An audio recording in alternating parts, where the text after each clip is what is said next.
The morning started the way it always did in Beverly Hills, calm, glistening, and deceptively perfect. The kind of morning that tricks you into believing nothing bad could ever happen in a place built on sunlight and routine perfection. Mauricio Umansky brewed his coffee the same way he always did. He stood barefoot in the kitchen, quietly scrolling through emails from the agency, smiling faintly at a listing that had just closed. Across the marble island, Kyle Richards absent-mindedly rearranged a vase of white roses, a habit she picked up to keep her mind still. To anyone else, it was a normal day in the Richards-Umansky household. But behind the calm, a quiet unease was already forming. It was mid-morning when Kyle noticed Mauricio had stopped mid-sentence. He was talking about a property in Aspen, his voice strong one moment, and then it faltered. His hand went to his chest, not dramatically, just instinctively, as if brushing something away. "Are you okay?" she asked. He nodded, probably nothing, just a little tightness. But the look in her eyes, that trained intuition that years of motherhood and reality TV had sharpened, told her this wasn't nothing. Within an hour, he was sitting in a sterile clinic in Westwood, surrounded by quiet machines and sterile light. He joked about hospital gowns being the least flattering fashion statement in Beverly Hills. Kyle smiled, but the corners of her mouth refused to lift all the way. The doctor spoke in calm, deliberate tones, the kind that pretends to cushion what's coming next. They needed more tests. They needed him to stay for observation. And just like that, the day stopped moving. DIAGNOSIS and ADMESION. When the tests came back, the language was formal, almost detached. Abnormal cardiac rhythm, elevated enzymes, early warning signs. The physician didn't say heart attack, but he didn't need to. Kyle's breath caught somewhere between disbelief and denial. Mauricio was admitted for immediate monitoring. The hospital corridor, quiet, clean, and cruelly cold, became their new reality. Kyle held his hand, trying to steady both his pulse and her own. He whispered, "It's going to be fine," but his voice cracked slightly, betraying the fear behind his steady exterior. As word trickled out, first through whispers, then through texts, and finally through social media, the story began to spiral.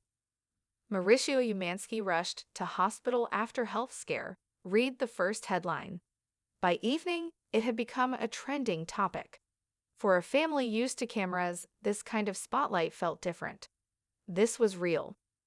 This wasn't a reunion taping or a confessional scene. This was life unscripted. The family reespió en días. The daughters arrived one by one. Farah, composed as ever, spoke to doctors with the calm precision of someone who'd learned to manage crisis through action. Alexia tried to make her dad laugh, showing him funny TikToks while pretending her mascara wasn't running. Sophia held her mom's hand. And Portia, the youngest, stayed silent, her eyes wide and terrified, holding a stuffed animal she hadn't carried in years. Kyle tried to be the anchor. She thanked the nurses, signed forms, answered questions, all while her mind raced back through decades of shared memories. The Aspen trips, the family dinners, the Christmas cards, the countless times she told him, "You're the calm one." In the waiting room, her phone buzzed nonstop. Messages from friends, producers, and fans. Lisa Rinna had texted. Dorrit had called twice. Even Garcelle left a message that simply said, "We're all praying for him." Media frenzy. By evening, the hospital had become a stage. Cameras waited outside the entrance. News alerts flashed across entertainment sites. Kyle Richards seen leaving hospital in tears. Mauricio Umansky's health emergency leaves already OBH cast in shock. Speculation replaced empathy faster than anyone could react. Kyle's publicist released a brief statement. Mauricio is under observation following a medical emergency. The family asks for privacy and appreciates the outpouring of love. but privacy in Beverly Hills is a myth. Within hours, bloggers dissected every detail: his recent stress, his workouts, even his Netflix show Buying Beverly Hills, twisting routine events into theories. Some posts suggested exhaustion.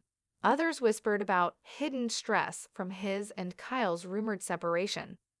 The headlines blurred grief with gossip, compassion with curiosity. Inside the hospital. Inside the ICU, the world felt smaller. Machines hummed softly. The rhythmic beeping became its own language, one that Kyle clung to as proof he was still here. Mauricio, pale but awake, tried to keep the mood light. He teased the nurses, made jokes about hospital food, even asked if he could check the agency's listings just for a minute. But when the monitors beeped faster and the doctors moved with quiet urgency, all the laughter drained from the room. Kyle pressed her forehead to his hand. She whispered, "Please don't leave me. We still have so much left." It wasn't the kind of line you say on TV. It was the kind that comes from somewhere raw, buried under years of shared love, fame, and fatigue. Section 6. Reflections and Regret. Late that night, Kyle stepped outside the hospital for air. The paparazzi lights flashed, but she didn't flinch. She was too tired to care.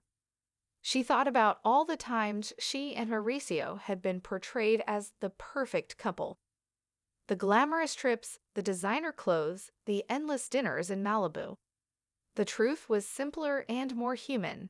They had fought, loved, grown apart, and still found ways to show up for each other. Now, under the harsh glow of hospital lights, none of that mattered. What mattered was that the man who'd been her anchor for nearly 3 decades was fighting for his health, and maybe his life. She called her sister Kim. They hadn't spoken in weeks. This time, there was no tension, no Bravo cameras, no old resentment.